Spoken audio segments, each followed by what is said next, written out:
Assalamualaikum. Waalaikumsalam.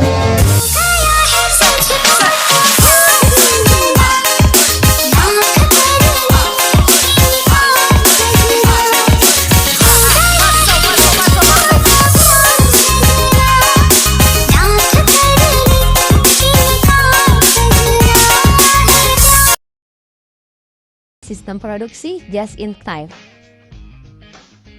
Just in time atau yang sering disingkat dengan JIT adalah suatu sistem produksi yang digunakan untuk memenuhi kebutuhan pelanggan tepat pada waktunya sesuai dengan jumlah yang dikehendakinya. Just in time pertama kali berkembang di negara Jepang diprakarsai oleh Mr. Teiichi Ohno, yaitu mantan wakil presiden Toyota Motor Company bersama rekannya di pertengahan tahun 1970.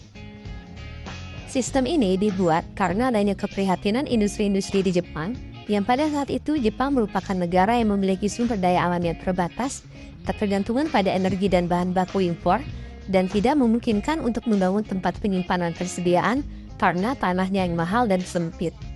Dari keterbatasan itulah just in time mulai berkembang. Perkembangan just in time di Jepang adalah untuk menghindari atau mengeliminasi pemborosan, menghindari produk-produk rusak atau cacat dengan menghasilkan produk yang bermutu tinggi, mengeliminasi pengerjaan ulang akibat produk rusak, dan penumpukan persediaan di gudang. Kira-kira ada tidak ya kelebihan atau kelemahan dari sistem produksi just in time ini?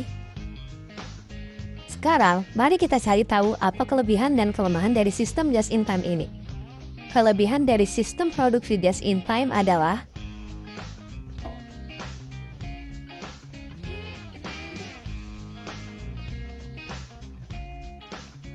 kelemahan dari sistem produksi just in time adalah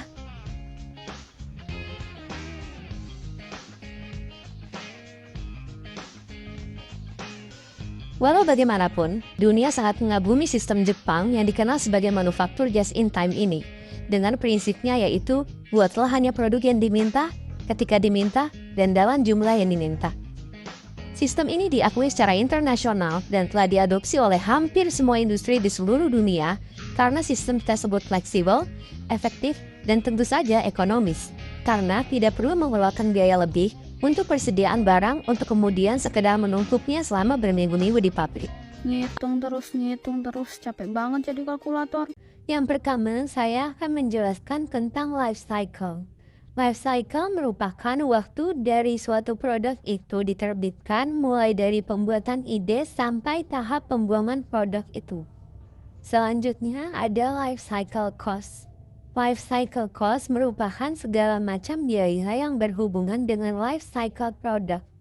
Mulai dari proses ide, research and development, pengembangan, testing produk, tahap produksi, tahap pengiriman, sampai produk sudah diterima oleh pembeli. Selanjutnya ada contoh soal life cycle costing. Yummy Cookies ingin memproduksi cookies sejumlah 1 juta unit per tahun selama 3 tahun. Berikut merupakan data biaya life costing.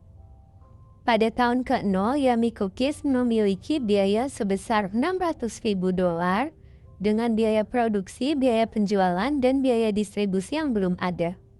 Di tahun pertama, Yummy Cookies menghasilkan biaya produksi sebesar $1 juta, biaya penjualan sebesar $200.000, serta biaya distribusi sebesar $300.000.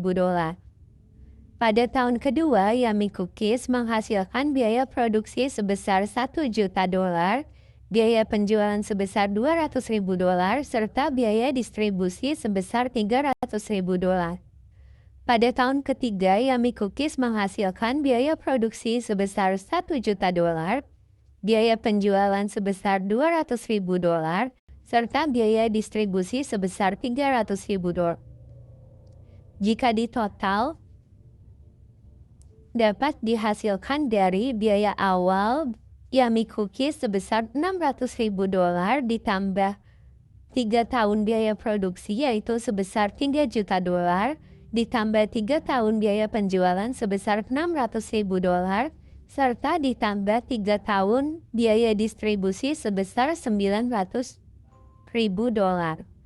Dan dijumlah yang akan menghasilkan hasil sebesar $5.100.000.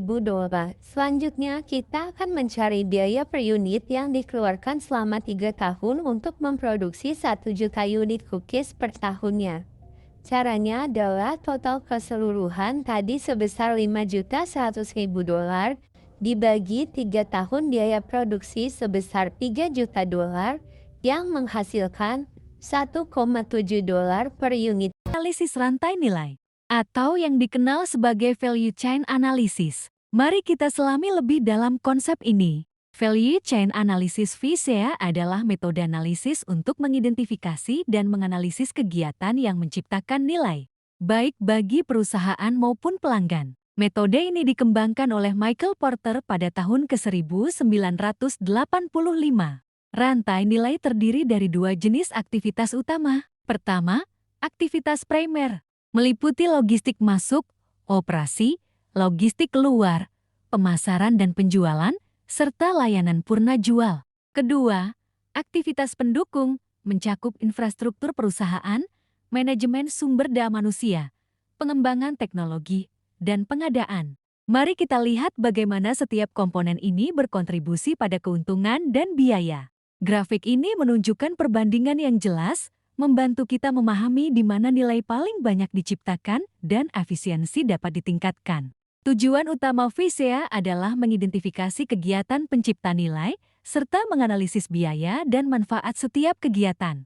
Juga, mengidentifikasi peluang peningkatan efisiensi dan mengembangkan strategi keunggulan kompetitif. Langkah-langkahnya meliputi identifikasi kegiatan pencipta nilai, analisis biaya dan manfaat, dan identifikasi kegiatan non-nilai. Kemudian, pengembangan strategi peningkatan efisiensi, serta implementasi dan monitoring hasil. VCA memiliki kelebihan seperti membantu mengidentifikasi kegiatan pencipta nilai, mengurangi biaya, dan meningkatkan keunggulan kompetitif.